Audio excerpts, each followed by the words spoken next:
Ďalším z našich školení je školenie, ktoré je zamerané na elektronické registračné pokladnice. Toto školenie má názov Používanie elektronických registračných pokladníc od 1.1.2012. Samozrejme je vo forme videoškolenia na DVD, ku ktorému samozrejme patria aj písomné materiály.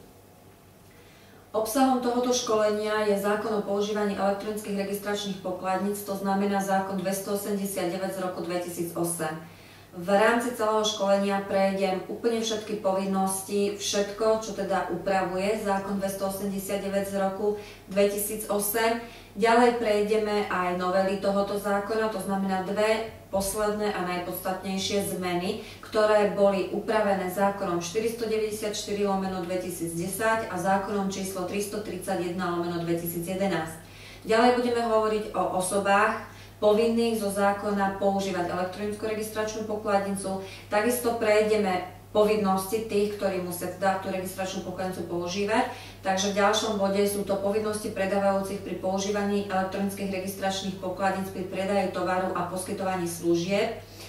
Takisto budeme hovoriť o technických parametroch elektronických registračných pokladniciach. To znamená, že čo registračné pokladnice, aké funkcie musia splniť, čo musia obsahovať. Prejdeme aj novú prílohu číslo 1, to je príloha k zákonu o používaní elektronických registračných pokladníc, ktorá obsahuje služby, pri ktorých poskytovatelia týchto služieb majú povinnosť evidovať tržby cez elektronickú registračnú pokladnicu.